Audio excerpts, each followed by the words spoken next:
تیسری حدیث سن لیں، مجھے یہ بتائیں رمضان سے بڑھ کر کوئی بھی اللہ کی رحمتوں کا مہینہ ہوگا؟ رمضان سے بڑھ کر کی بھی کوئی اللہ کی رحمت پانے کا مہینہ ہے؟ اللہ فرماتا ہے تم رمضان کی بات کرتے ہو، اس رمضان کے اندر ایک رات ہے، اس کو شب قدر کہا جاتا ہے، اسے لیلۃ القدر کہا جاتا ہے۔ میرے آقا تاجدار کائنات کی حدیث مبارکہ ہے، میرے آقا نے فرمایا شب قدر کو اللہ تعالیٰ جبریل علیہ السلام کو ملائکہ کی ایک پوری جماعت کے ساتھ زمین کے اوپر بھیج دیتے ہیں۔ جب وہ ملائکہ کی پوری جماعت زمین کے اوپر اترتی ہے، اب جبریل علیہ السلام 3 باتیں کہتے ہیں، ان 3 باتوں کو سن کر آپ نے دل کھول کے سبحان اللہ کی صدا لگانی ہے۔ جبریل علیہ السلام ملائکہ کو کہتے ہیں اے ملائکہ جاؤ میرے مصطفیٰ کے امتیوں کے پاس جاؤ، دیکھو کون کون سجدے کے اندر ہے، دیکھو کون کون نماز پڑھ رہا ہے، دیکھو کون کون تسبیح کر رہا ہے، دیکھو کون ہے جو اللہ کا ذکر کر رہا ہے۔ ملائکہ سیدنا جبریل علیہ السلام سے پوچھتے ہیں ہم کیا کریں؟ فرمایا جو جو رب کے حضور سجدے میں ہے ملائکہ تم اس سے سلام بھی کرو، دعائیں بندہ کرتا رہے، آمین تم کہتے رہنا، دعا بندے کرتے رہیں گے، آمین ملائکہ تم کہنا۔ اب اس رات جب ملائکہ آمین کہہ رہے ہوتے ہیں، ساری رات گزر جاتی ہے، شب قدر گزر جاتی ہے۔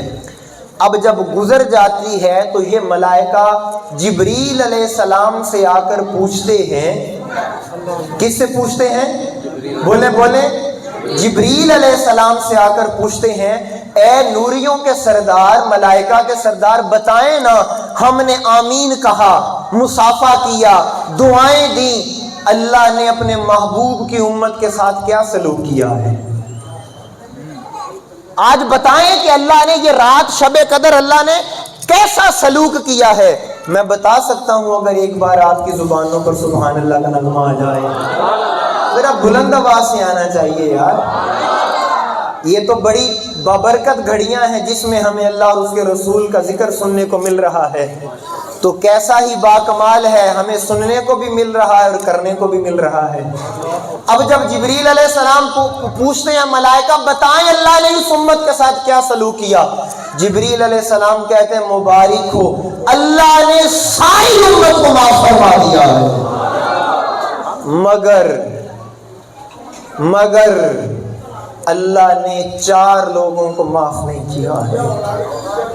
ہر کسی کو معاف کر دیا، ہر کسی کی بخشش ہو گئی، مگر 4 لوگوں کو اللہ نے معاف نہیں کیا۔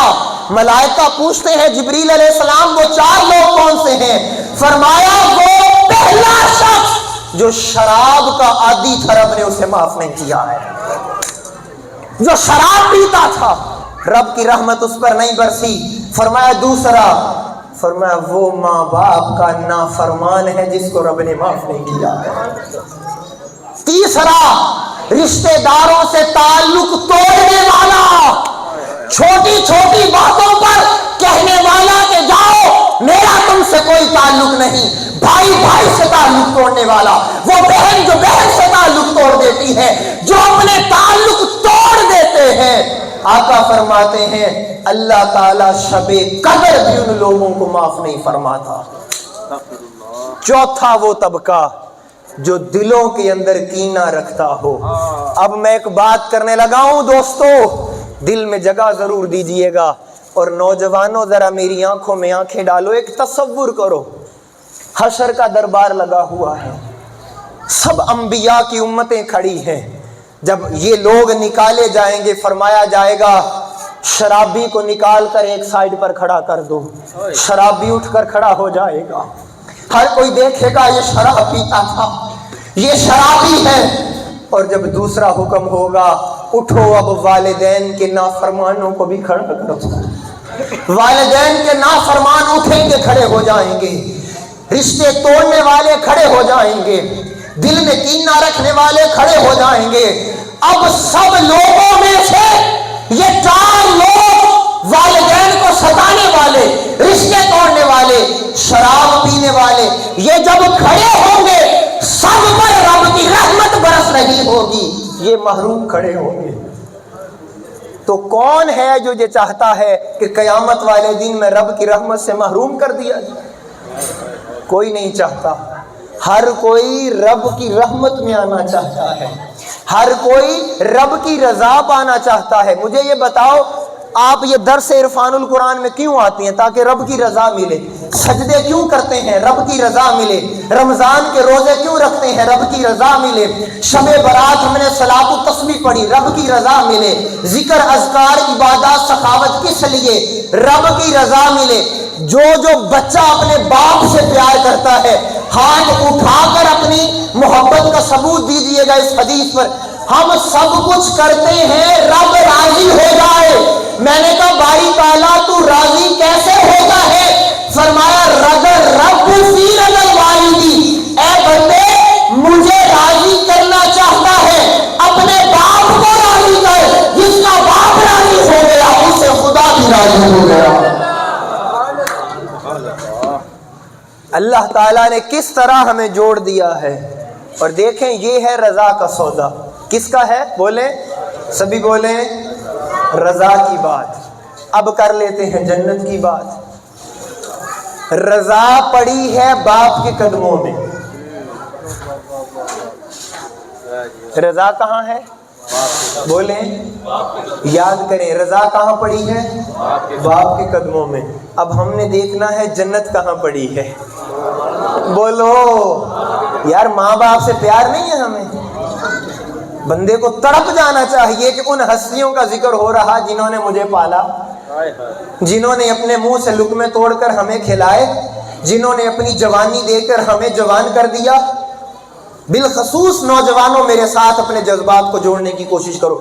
رضا باپ کے قدموں پر پڑی ہے۔ آقا جنت کہاں پڑی ہے؟ فرمایا الجنت تحت اقدام امہات۔ رضا باپ کے پاس ہے، جنت ماں کے پاس ہے۔ جنت ماں کے قدموں تلے ہے۔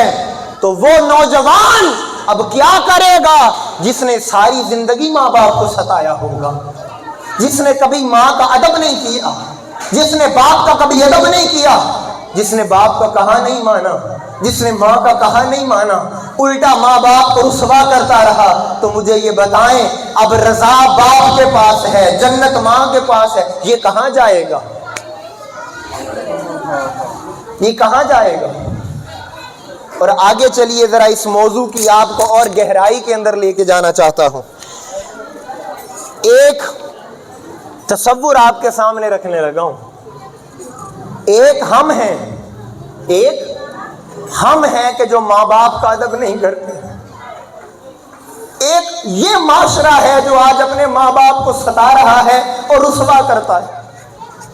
میں لاکھوں کروڑوں اس اولاد کے لیے دعائیں کرتا ہوں جن کو اللہ نے ماں باپ کا ادب نصیب کیا ہے۔ میں جانتا ہوں ایسے نوجوانوں کو جن کا باپ اپنی اولاد سے یہ بھی نہیں کہہ سکتا بیٹا نیند چھوڑ کر نماز پڑھ لے۔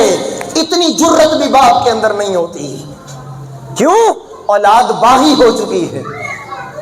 ایک ہم ہیں جو ماں باپ کو ستا رہے ہیں، ایک حضرت یوسف علیہ السلام۔ بولو نا سبحان اللہ یار، بلند آواز سے بولیے۔ یوسف علیہ السلام کے بھائیوں نے اور آپ کی سوتیلی ماں نے سازش کر کے آپ کو حضرت یعقوب سے دور کر دیا، باپ سے دور کر دیا۔ حضرت یعقوب تڑپتے رہے اپنی اولاد کی محبت میں۔ وہ باپ بھی تو تھے، والد بھی تھے۔ اب آپ سنیے ذرا یہ بات، شاید آپ پہلی دفعہ سن رہے ہوں گے۔ آپ کو کنویں کے اندر پھینکا جن بھائیوں نے، اور جس ماں سوتیلی ماں کے کہے اور سازش پر کیسے یعقوب سے دور کر دو، اللہ تعالیٰ نے، آپ دیکھیے نا اللہ تعالیٰ کی عطا۔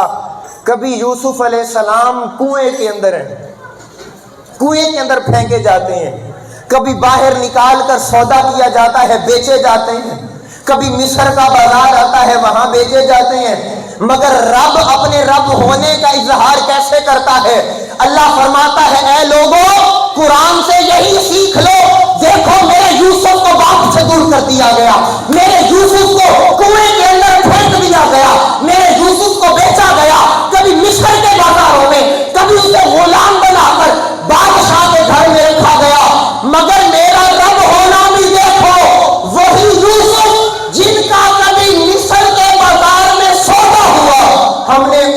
مصر کا بادشاہ اپنے یوسف کو بنا دیا. کیا دس دیا؟ فرمایا اللہ نے او بندو مجھ سے تعلق نہ توڑنا, میرے بن کے رہو گے تو میں دن رات تمہارے لیے بدل دوں گا, وقت بدل دوں گا. اب یوسف علیہ السلام اتنی مشکلات میں گزرے, اور آپ کو پتا ہے جب تہمت لگی, آپ کی عصمت پر, طہارت پر سوال اٹھا کہ انہوں نے زلیخا کے اوپر حملہ کیا, وہ جھوٹا الزام تھا. آپ کو اس جھوٹے الزام کی پاداش کے اندر اللہ کے پیغمبر کو, یعقوب کی آنکھوں کی ٹھنڈک کو جیل کے اندر ڈالا گیا, سلاخوں میں کوڑے لگتے رہے حضرت یوسف کو, مگر ایک ہی بات کہتے رہے, مجھے رب کا قرب حاصل ہے, میں رب کی نافرمانی نہیں کر سکتا. باہر نکلے, طویل داستان, لیکن جو ایک بات کہتا ہوں, اس سارے ستم, اس سارے دکھ درد کے پیچھے ہاتھ کن کا تھا؟ وہ بھائی جنہوں نے بیچا تھا, وہ سوتیلی ماں جس کے کہنے کے اوپر بھائیوں نے یہ کیا تھا. اب آپ کو بتاؤں کہ جب یوسف علیہ السلام کا دور آیا تو حضرت یوسف نے اپنی سوتیلی ماں کے ساتھ کیسا سلوک کیا. جس ماں نے سازش کی, سوتیلی ماں نے, جب یوسف علیہ السلام کی باری آئی تو جب آپ کو بادشاہ بنا دیا گیا, سب کو پتا چل گیا کہ یوسف علیہ السلام ہے, یعقوب علیہ السلام کو لایا گیا, بھائی کو لایا گیا, اس ماں کو لایا گیا. حضرت یوسف علیہ السلام اپنے شاہی تخت کے اوپر بیٹھے تھے, تاج پہن کر بیٹھے تھے, وہ ماں بھی سامنے کھڑی ہے, وہ بھائی بھی دشمن جو تھے سامنے کھڑے تھے, حضرت یعقوب علیہ السلام بھی سامنے تھے. اب پیغمبر کے عمل پر سنیے گا, حضرت یوسف علیہ السلام نے اپنا تخت چھوڑا, چھوڑ کر اپنی ماں کو کہا, اپنے باپ کو کہا, آپ میرے ماں باپ ہیں, میں نیچے بیٹھتا ہوں, آپ میرے تخت کے اوپر بیٹھ جائیں. کیا بتایا یوسف علیہ السلام نے, کیا بتایا, پیغام دیا, اور بات قیامت تک آنے والے لوگوں, میں یوسف ہو کر اگر اپنی سوتیلی ماں کا اتنا احترام کرتا ہوں تو سوچو جس ماں نے مجھے پیدا کیا ہوگا اس ماں کا کتنا احترام ہوگا. کہاں گیا وہ احترام, کہاں گیا آج اولادوں میں وہ ادب جو جس سے ہم محروم ہو گئے.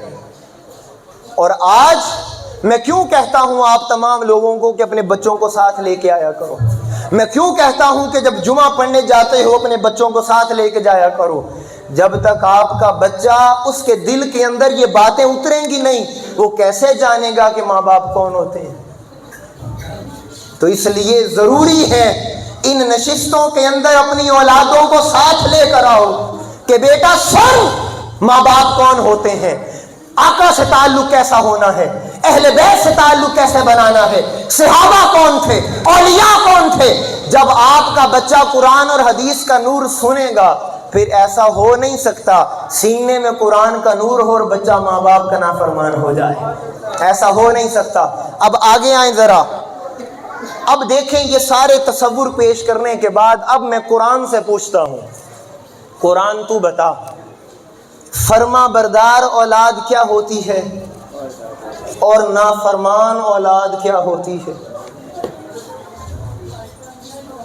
فرما بردار اولاد کا ذکر بھی قرآن نے کیا ہے, نافرمان اولاد کا ذکر بھی قرآن نے کیا ہے.